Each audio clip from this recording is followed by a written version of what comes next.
This week, Salesforce CEO Marc Benioff spoke at All In Summit, and he talked about how to use AI in enterprise software, and I'm going to give my thoughts on what I think about what he said. Okay, so let's talk about the cloud part of that innovation. Where do you think we're at right now? I mean, is it all AI all the time? How are you thinking about it?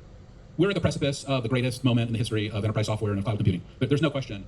I had a moment, I would say, more than a decade ago, which I call my kind of AI freakout moment, where I really felt, maybe it's, obviously we've all spent, how many of you watched Minority Report? All right, we saw that movie. And what War Games? War Games, anybody remember that? Okay, Her. Yeah, we've all saw these movies. Terminator, okay, that one's a little scary. But we all seen the movies, and like Peter Schwartz, who was a key part of writing Minority Report, and also War Games, is our chief futurist at Salesforce. And more than a decade ago, I had this moment where I was like, okay, this is really happening, here we go. And bought a bunch of companies and put together Einstein, and Einstein was done amazing, it's doing trillion and a half transactions a week, predictive generative. I really thought, okay, this was gonna be the moment. But now I'm really convinced that we are now really at the moment, right now, where enterprise software is gonna be completely transformed with artificial intelligence. And we're gonna see it, and obviously I'm getting tuned up for Dreamforce, which is gonna be Tuesday of next week. How many of you are coming to Dreamforce? Not enough. Anyway. Sad. These aren't my people. I'm leaving now. Well, it's good. Well, look, no, let me just say, since you're not going to be there, let me tell you what's going to happen. Thanks for being part of my team. Anyway, number one is, we're going to, we really see a moment right now where we are 100% focused on one thing and one idea, and I can tell you why that is if you're interested, but it's Agentforce. And Agentforce is the most exciting thing I've ever worked on in my career. It's the culmination really of everything that we've done at Salesforce, because to make Agentforce really deliver, we had to have all of our customer touch points wired up, which we do. We have to have amalgamated data cloud because we need the data, especially to achieve the AI accuracy, and the metadata as well. And we have to have the agents. It's these three layers that are really going to deliver this next generation capability. And I was just with Disney last night, and Disney has Agentforce. They have the newest version, which we call Atlas, which is our most accurate, not just model, but we have an extremely unusual technique that we'll talk about. And Atlas delivers for Disney, for their task members, which are their employees, through extremely complex problems that it's solving for them, more than 90% accuracy and almost no hallucinations. And in some cases, 95% accuracy and almost no hallucinations. And that idea that we can kind of come into a very difficult and complex and sophisticated data set. Now with Disney, if you go to DisneyStore.com, that's Salesforce. If you go to the Disney parks, do you still go to Disneyland? Sometimes, yeah. Do you ever get a Disney guide? Sometimes. Yeah, it's great because you get to cut around the lines and all that. How many of you have done the Disney guides thing? Yeah. Oh, we've got like a lot of poor people here, actually. Sad. Anyway, you get these Disney guides because they get you around the lines and you get 30 rides a day, and it's much better than having to wait. Okay, but anyway, Disney guides run on Salesforce. They just Slack too. We do DisneyStore.com. We have Disney Plus because the service now fell over and they had to replace that inside the Disney Plus call center. We do the Disney cruises and the Disney real estate, and we have every Disney customer touch point all wired up. So the amalgamated data set that we have around Disney is awesome. So what he said so far is very true. Like, to really get the most value out of using AI, you need to have the software be watching the entire flow of the company from A to Z, and then having all the data in between so that you can give all this data to the AI to make predictions. And then he was saying that right now he's working on the Agentforce, which is like agents that would take the information and then solve problems for you. So I think everything he says so far is right. I don't know if the agents are actually good enough right now. So the problem with agents is, if you tell it high level what to do, it's not good enough. Like right now, if you want agents to interact with each other and solve problems, you kind of need to black box them. So like say, this is your constraints, this is your environment, just answer problems and solve, and tell the workflow for this guy talks to this guy talks to this guy, and be very specific. If you don't do that, it's not gonna work very well. And I've tried this a lot. So I'm very curious, what are they doing exactly? Or is it like more hype, or is it actually working for them? Or are they actually doing what I'm saying, but they have a lot of this stuff figured out? And I don't know if you can figure this out for every single company specifically, right? So that's my opinion of what he's saying. Along the way. Let me give the audience a little update about something we just heard at OpenAI. They just did a day where they brought in a relatively small number of investors to kind of give us all an update on their product roadmap. And it sounds kind of similar because everyone's moving in the same direction. So there were three big takeaways. Number one was that they said that LLMs would soon be at PhD level reasoning. Right now, it's more like a smart high school or college student in terms of the answers. We're going to be at the next level. Shortly behind that. So when they're saying that OpenAI is giving PhD level answers, we have to be careful. What does that actually mean, right? Because if you ask a question, I can go answer your question, right? So ChatGPT can already do that right now, right? But it's like, what does it mean by PhD level? Like, is it giving more detailed answers? And I think that's very skewed. Because it doesn't, it's like a lot of fluff talk. It doesn't what's the difference between a PhD answer and a regular person's answer, right? So we have to be careful when they say that. Is agents, like you're talking about. And then third and closely related is that agents will have the ability to use tools. And a tool can be a website. So if you think about it now, you've got this LLM that's really small. So one thing they're saying that the LLM can use tools. So the problem with tools again is that if you hear a specific trigger, it can go call this tool, get the answer, and bring it back, right? But then the human needs to code all these interactions of this trigger, call this tool, right?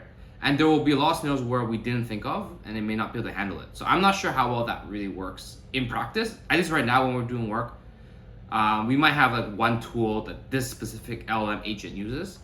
but having had multiple tools and to figure out what to do, I'm not entirely sure if it's there yet. Art. Scott, it's like a PhD. You can give it an objective. We'll break that objective into a list of tasks, and those tasks can include using other pieces of software. And thanks to things like OpenAI just Yeah, so breaking it down into different tasks and figuring out the plan itself across any domain doesn't make a lot of sense. I feel like you have to really restrict it so that like it can go like almost like a mixture of experts model of like, okay, this LM is trained to be in this industry, and then like these are the problems. I really don't believe them when they say that it can figure all this stuff itself and like one agent for everything. launched the audio API, which developers can use. Some private beta, we have some companies using it. The LLM can now basically pretend to be a human. And it won't be hard to find a piece of software to enable a phone call. So you can imagine telling a personal assistant agent that, and it could be OpenTable, that hey, book me a dinner reservation at the grill, and it could place a phone call on your behalf and actually talk to the grill. It could also go on OpenTable and just use OpenTable and book it. But if for some reason that didn't work, it could literally. So what they're saying, how like all you can have the AI just go book a reservation for you.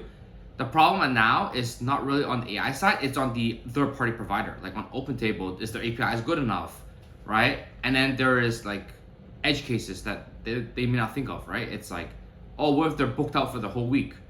Then like, does it come back to you and not book you an appointment? Or like, what if there's a wait time of 2 hours? Are you willing to wait the 2 hours? Or like, are they going to tell you, oh, I'll find you another restaurant that's nearby that's similar? Like, there's too many what ifs that I don't think the AI can answer right now and make decisions for you without you being like, without you accepting like, oh, this is a good answer. Place a phone call on your behalf, and the person picking up an OpenTable wouldn't even know that your agent actually isn't a human, it's an AI. But here's what I think is really crazy, is when the phone gets picked up on the other end, that could be an AI too pretending to be a human. So you can have two AIs pretending to be humans talking to each other and resolving tasks on your behalf. And I think that's where it's headed. We're definitely moving in this direction, but there's a cautionary tale here. And I think that I'll just tell you the real world experience with my customers and the problems that I'm trying to solve for them. I think in the last few years, we've kind of heard, and some of it has come from OpenAI, but especially from Microsoft, that we're in this Copilot world, and these Copilots have universally failed. The level of accuracy, the spillage of information, the lack of trusted environment, Copilot has been a complete disaster. And that idea that this kind of amount of technology got released and sold into these very large customers, telling them that the promise of AI is here, but didn't do it in a trusted way, didn't do it with the level of accuracy, didn't do it with the level of security needed. And one of the things that was interesting, because I was with one of the customers, we were trying to do this exact technique that you're talking about, which is a large telecommunications company in Seattle. And what this company did is take a model.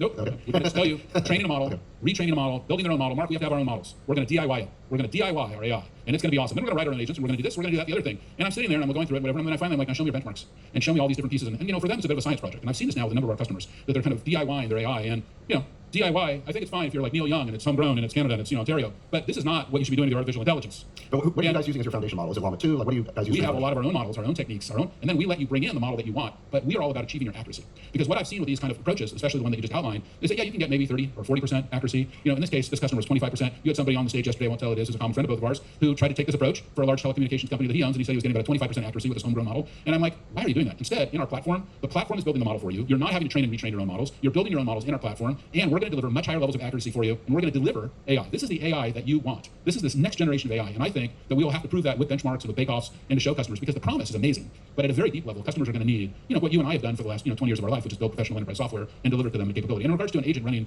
enterprise software, you just saw like that was the fundamental business model of Adept, which was David Luan's company, and that's he built GPT-3, then he left OpenAI to start Adept, this idea to build agents that are going to drive apps. I'm sure that all of those things are going to happen. But again, you have to get to a level of accuracy, because everyone in this room, and you and I, we've all had this experience where we're on these models, and it's like, this is not really. So yeah, what Mark says is very true. That the biggest difference between AI versus normal SaaS software is usually a tool. You use it, right? Whatever you do, whatever you expect happens. When you use AI, there's a probability factor where maybe it gets the answer wrong, and then if the AI is wrong once, you're just going to say it doesn't work, we cannot use it. And that's the biggest difference in the two different software. And he is right, the accuracy needs to be very good. And this is why I always say is like, you should only use the AI in a black box scenario where you can control the whole workflow and knows exactly what it does, right? It's like this AI does A only handles use case A. This AI handles use case B, right? And it can handle like edge cases between them, but don't expect it to figure out what's A, B, C, D, whatever. And like the promise of it knowing what the edge case is not good, right?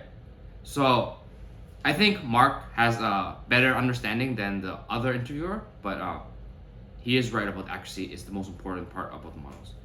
So hopefully you guys got my perspective on what he said, and for the most part, everything he says is pretty good. I'm just questioning his agent force if it actually can perform or not.